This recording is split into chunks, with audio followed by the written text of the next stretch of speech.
இயேசு கிறிஸ்துவின் இனிதான நாமத்தில் இன்றைய ஆவிக்குரிய சிந்தனைக்கு உங்களை அன்புடன் வரவேற்கின்றோம்.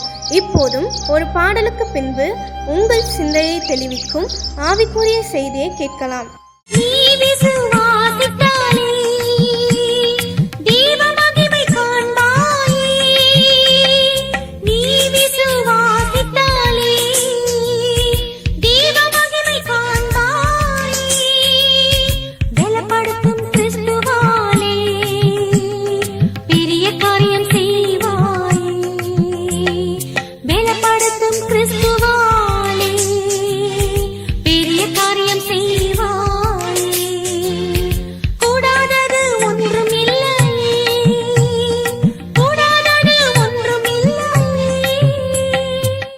ஆண்டவர் இரட்சகருமாக இயேசுவின் இனிதான நாமத்தினால் உங்களை வாழ்த்துகிறேன். நம்முடைய ஆவிக்குரிய சிந்தனைக்காக ஆதியாகமம் 22 அதிகாரம் 8 நான் வாசிக்கிறேன். அதற்கு ஆபிரகாம், என் மகனே, தேவன் தமக்கு தகன பலிக்கான ஆட்டுக்குட்டியை பார்த்துக் கொள்வார் என்றான்.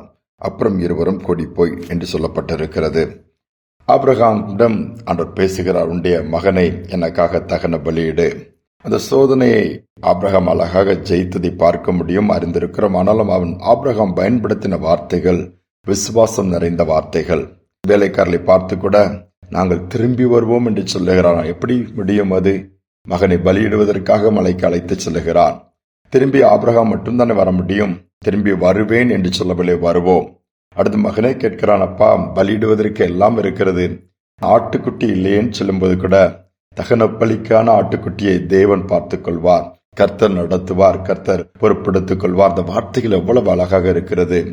கர்த்தர் பார்த்துக் கொள்வார் என்கிற ஒரு வார்த்தை நம்முடைய வாழ்க்கையில் அதிகமாய் பயன்படுத்துவோம் என்று சொன்னால், உங்களை வேதனைப்படுத்தும்படியாய் யார் எந்த கேள்வி கேட்டாலும் இந்த வார்த்தை அதற்கேற்ற சரியான பதிலாக இருக்கும். அதோடு மட்டுமல்ல, கர்த்தர் அதை பார்ப்பதோடு மட்டுமல்ல, கேட்டு அந்த வார்த்தையின்படி அதை தான் பார்த்துக் கொள்வதாக பொறுப்பெடுத்துக் கொண்டு காரியத்தை செய்து விடுகிறார்.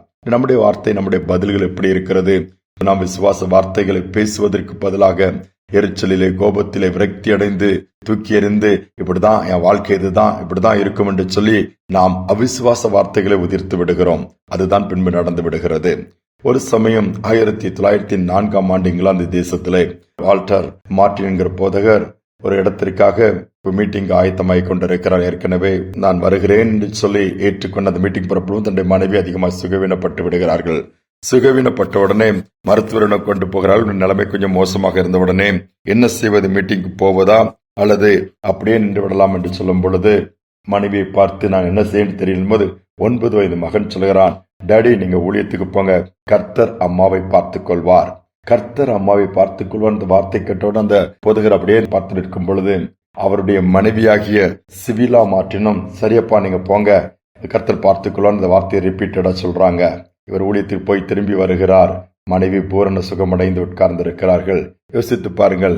அந்த நேரத்தில் தான் God will take care of you அதிகமானவர் விரும்பி கேட்கிற அந்த பாடலை எழுதுகிறார்கள்.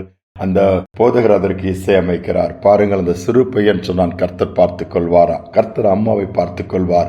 கர்த்தர் அம்மாவை பார்த்துக் கொண்டார். நம்முடைய வாழ்க்கையிலும் நம்மை பார்த்து கொண்டு பாதுகாக்கிற, நம்ம எல்லாவற்றிலும் உதவி செய்கிற, வெட்கப்பட விடாத ஆண்டவர் இருக்கிறார். சோர்ந்து போக வேண்டாம். விசுவாசத்தோடு ஒவ்வொரு சூழ்நிலையும் பார்த்து சொல்லுங்க.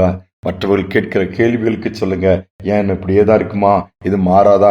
கர்த்தர் பார்த்துக் கொள்வார், மாற்றி கொடுப்பார். நிச்சயமாகவே முடிவு உண்டு. இப்படியே சூழ்நிலை இருக்காது, மாறும் என்று சொல்லி பாருங்க. மாறுவதை நீங்கள் மட்டுமல்ல, கேட்பவர்களும், ஒருவேளை நம்மை குறித்து பேசுகிறவர்களும் பார்க்கும்படியாய், கேட்கும்படியாய் கர்த்தர் செய்வார். ஜெபிப்போம். அன்பின் தகப்பனே, புதிய நாளை கொடுத்திருக்கிற சமூகத்திலே தாழ்த்தி வந்திருக்கிறோம். மாறவே இல்லை, சுகமாகவே இல்லை.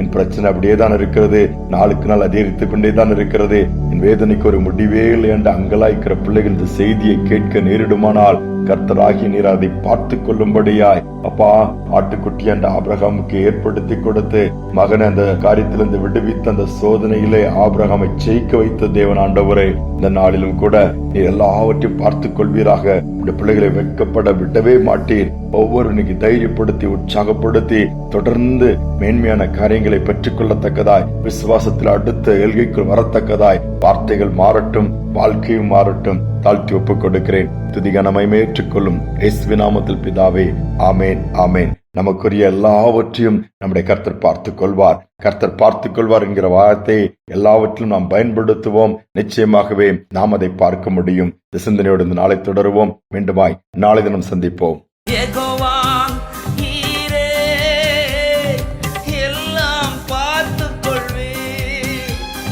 யெகோவா நீரே எல்லாம் பார்த்துக் கொள்வீர். எல்லாம் பார்த்துக் கொள்வீர்.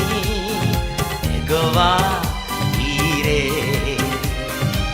எல்லாம் பார்த்துக் கொள்வீர். யெகோவா